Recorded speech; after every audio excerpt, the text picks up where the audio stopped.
Hey guys, welcome to Weekly Crypto. Today I'm going to talk about EOS Airdrop as well as Dan Nara just published an article about decentralized blockchain governance, and also I will touch on Jackson Palmer comment about EOS, and also block producer froze 7 account without going through the arbitration process. Before we get into that, make sure you subscribe to my channel so you don't miss out upcoming airdrop hard fork. So just to remind you guys that there's a ContentBox Airdrop still going on right now. You can watch my previous video how you can claim this airdrop. Essentially, it's a decentralized digital content ecosystem. So let's get into it. So let's see, not this one. So this one, we'll talk about this one first. So this is from Career EOS. He make a graph like this, basically talk about unlimited scaling possibilities. So what would EOS inter-blockchain communication look like? So one EOS token rules them all. So basically EOS main chain and all side chain have only one EOS native token. Same block producer in all parallel chain, and then one group of block producer runs multiple EOS chain simultaneously. And all chains follow a unified inflation reward policy. Voting takes place on the main chain. So this is on the main chain. And the target chain will be selected by the dApps or decentralized applications. So on the side, the EOS ecosystem, same block producer in all parallel chain. And they have also a EOS side chain, the purple, and no native token. So here, other non-EOS chain with their own token. So this will be in the future probably. Inter-blockchain communication as well, so you can communicate with another blockchain. And also, you have a EOS sidechain as well. So this is a green one and no native token. So this is the scaling possibility for the EOS, like a schematic figure. So let's talk about the airdrop first. A lot of people asking me, where can I find out all these airdrops? You can go to airdropsforeos.com and they will tell you which one with registration and which one without registration. So the registration basically means that you have to register your EOS token before the mainnet launch in the EOS.io website. Also, you have to have your EOS in your own wallet before the mainnet launch as well. So the token, the project or dApps that does not require registration include Angel Wings. Angel Wings basically is they create a decentralized donation platform, and also Higher Vibes and eDNA. I talk about that in my previous video. Tribe, I also talk about it in my previous video as well. And EOS Cafe, Cards and Game, Hours Pay, Ethereum. Ethereum, I also talk about that in my previous video. This is a pretty interesting project. You should check it out. And also Ledger, KEOS, and Everpedia. I also talk about that. This is like a Wikipedia, but a decentralized version on EOS platform. This is a pretty interesting project as well. EOS Sportsbet and also meet.one. I talk about meet.one in my previous video as well. So you check it out as well. Tokener, Scatter is the EOS wallet. I also talk about Scatter EOS wallet previously. Also, Ono, I also talk about that, is a decentralized Facebook on EOS platform. You can check it out in my previous video. Karma is a pretty interesting project as well. You should check it out. And I also talk about that in my previous video. Ignition and chains. So this is no registration. So you can claim all this token, and airdrop with registration required is IRA, eDNA. Ooh. This is interesting. How come it's the same one? I think maybe like certain the amount of airdrops that they're going to give a certain period of time. So you can check it out. So So no registration, but this one maybe certain period of time they will give out 2 different airdrops. That's my suspicion. So you can check it out. So let's go to then talk about the decentralized blockchain governance. So he put an article in Medium today. So the decentralized blockchain governance, and so good governance require openness, transparency, and integrity, performance orientation, effective collaboration, and all that. And because of the so this current system, the current governance system, for example, the central banking is a little bit corrupted. So the decentralized blockchain governance can also solve the problem of the current central banking system. So the current central banking system is unpredictable monetary policy, uncontrollable government spending, and instability of the debt-based economy, basically. And also, global population is powerless to prevent world governments from consuming the capital. And basically, how the blockchain can solve some of the problem the current monetary system have right now. So has Bitcoin and Ethereum improved things? Basically, not really, because to a certain extent, yes, because people still losing money under the existing governance, because code is law, right? But losing money and freedom on the blockchain is forget password, lost key. If your key got compromised, phishing scam, exchange got hacked, if there are bugs in the code, double spend attack, and also mugging, kidnapping, and all that thing.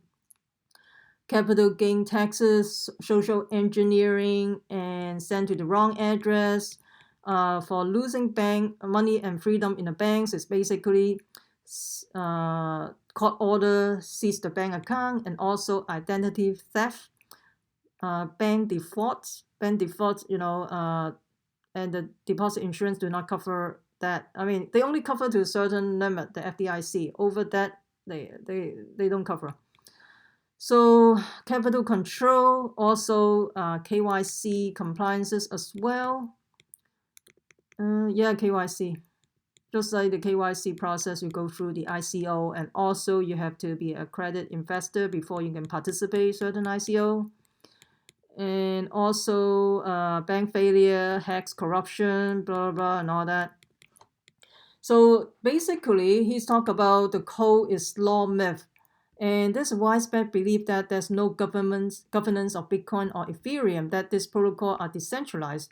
And this is further a belief that the code should be law. In reality, all blockchains have human governance process that reveal themselves in emergency. And when the protocol upgrade, all code has bugs. Bugs in the law create injustice and violation of expected property rights. And remember, Ethereum shadow government hard fork to fix the DAO attack, and Bitcoin mining pool vote on which hard fork to support when a software upgrade. And also the Ethereum Foundation has used trademark law to define the official version of the chain that exchange are allowed to list. Remember Segway 2X? And they designed that behind closed door, the New York Summit, and all that jazz. And they vote on a compromise that include increasing the block size, only to be betrayed due to the phrase rollout plan that later abandoned by the big blocks. Also, large miners have cornered the market on ASIC miner. The powerful ASIC miners to mine Bitcoin and all that. So mining pool have cornered the market on block production. 2 to 3 pool basically control Bitcoin and Ethereum. The fees, aka producer bribes, have risen to be higher than bank transfer fee. Lightning networks create new bank-like intermediaries and are vulnerable to censorship attack by mining pool and ASIC cartel. Woo, this is interesting. And also, every blockchain has a process for upgrading, has a governance structure capable of changing the rules, rolling back stolen funds, etc. It is the good old boy network of GitHub admin, exchange connections, and mining pool operator. And the problem is that this process are informal and less predictable and even less accountable than the governmental structure. We hope blockchain would replace insider take control of their informal process while the masses perceive coordinated governance chaos. So EOS solution to decentralized governance is basically the constitution. The constitution to establish a set of principles which differentiate it from existing centralized government and from all prior blockchain. And this is the fundamental differences in how a global community can govern itself without repeating the mistakes of existing governments. So I will put the link below. You can take a look. This is a very long article. I just highlight some of the things that he talked about. So let's talk about Jackson Palmer. So Jackson Palmer is a prominent thinker in the blockchain community. He's the creator of Dogecoin. And he talked about till if you hodl your EOS for more than 3 years without moving the token, and you will lose them. And this is per constitution. For EOS constitution, after 3 years of inactivity, an account may be put for auction, and the proceed distribute to all members. Sounds like this is a bank, right? A bank will freeze your account if your account is inactive for certain number of time period. But this take it even further. They will auction your account, and the proceed will distribute to all the EOS members. I don't know. But the thing is, you're still punishing the hodler, right? I mean, I don't know. So let me know what you think. Please comment below, okay? And also, EOS New York admitted that they freeze an account before going through the arbitration process. And that's not how it was supposed to work, right? So that's what Jackson Palmer responds to replying. And EOS New York responds, that's not what we did. We froze them because the EOS core arbitration forum refused to take action. So they now have until 1300 UTC time to issue a ruling, or we are lifting the freeze. So also the block producer, let's go to Reddit. So block producer froze 7 EOS account with the suspicion of being stolen before going through the arbitration. So there's a lot of comment, they will say freezing account like a bank, aka centralization, like a blockchain with governance, people that codes are fallible, people that own crypto are fallible, and those people who got scammed, what they think about this, you think a multi-billion or million-dollar company or developer want to be told, oh, sorry, your employee got scammed or messed up. Oh, but code is law. That's interesting. So it went on and on and talk about, yes, it was, yes, there's an EOS constitution. If you haven't read all the 20 articles, I recommend you do so. Code is not reign supreme within EOS. Governance does. So, and also I think that's one member talk about, if you are talking code is law, you go to the wrong place. You should go to somewhere else or something like that. And yes, it was BS. It's already broken by the block producer for freezing 7 accounts without going through the arbitration process. Today, this apparently went down. The ability to freeze people wallet without permission is BS. So taking your lashing for losing the argument and going back to fiat.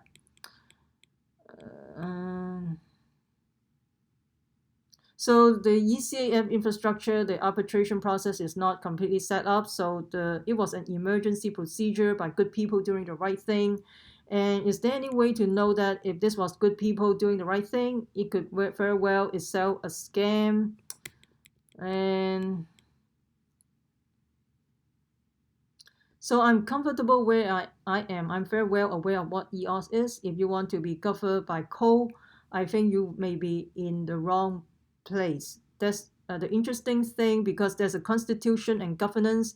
you can try to effect change within EOS if you do wish. So it looks like the freeze, the account freeze is emergency, a temporary. So I don't know. So what do you think about this freezing the account of 7 account by the block producer? So let's go to the voting as well. So here you can see the votes. Currently, Bitfinance EOS is number 1. The votes is only 2,000, and EOS Canada have 6,000 votes, and yet it's number 2. The reason is because it's not the number of votes, it's the weight of your wallet. Basically, if you are whales, just 1 vote, your weight count more than a little guy. So let's go down. So this only have 400 votes. It's become number 11 because they have whales voting this block producer. And this one is also has 175 votes only. So this is some disparity, you know. It looks like there's just like if you vote, it depending on how much money you make, then your vote is more weight than somebody else, right? It sounds like. So you can go to this website and check out this votes. And I talk about this as well. So it's the same wallet voting. This is the same wallet voting the top producer, and this wallet contribute almost 1.2% of the vote. This is a big proportion. So let's talk about the EOS voter decay. So this is interesting. The longer the vote, there will be a decay of your vote. Cybergrass did a very good job in explaining this. If you were one of the thousands of people that went out and voted for a block producer candidate to run the EOS network, first of all, congratulations, because you're a part of this historic moment. But what happens if you don't re-vote and just let your vote sit? Well, you'll be subject to something called voter decay. Allow me to explain. Now, in order to prevent voter apathy and ensure that people are always voting for the best block producer candidates, EOS will actually decay your vote power over time. Now, what this basically means is that on a weekly basis, your votes will be slightly less powerful than they were the week before. So the third week that you voted your tokens will be slightly less powerful than when you voted them the second week. And what this ultimately boils down to is that if you leave your tokens voted for a year and never re-vote, your token power will be cut in half after that 1-year period. So how can you avoid this? How can you make sure that your tokens are always at max voting power? Well, fortunately, there's a way. Now, EOS has a built-in way to allow you to avoid vote decay. Now, all you have to do is re-vote, and that process is the exact same process that you did when you voted the first time. So go through that same voting process again, vote for the same or different block producers that you voted for the first time, and your votes will always remain at max power as long as you vote at least once a week. The beauty of this vote decay feature is it allows you an opportunity to re-evaluate who you're voting for. If you voted for, say, 10 block producers last time and you realize now that 5 aren't following through on their promises or aren't listening to you, you can unvote them and vote for other block producers instead.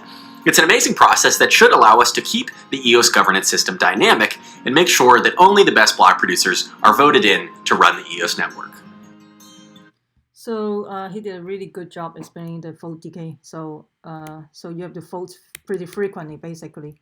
And another project I want to talk about briefly is Funded Token. I don't want to keep this video too long. It's just a preview. I will talk about this later on.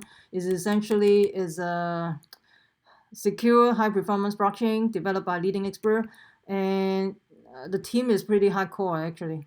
It's like Enigma. Everybody is from Cornell or MIT. Everybody got a PhD. This is more academic stuff. I will talk about that later on.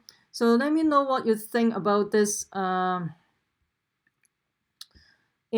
and also if you're a hodler, if you hold your EOS from around 3 years and if you don't move your token maybe go up for auction, and the auction proceed will go to the to the members of the community. So what do you think about this as well? And also the block producer, they freeze the account without going through the arbitration process. And so please comment below what you think about all these things. And also the current voting, like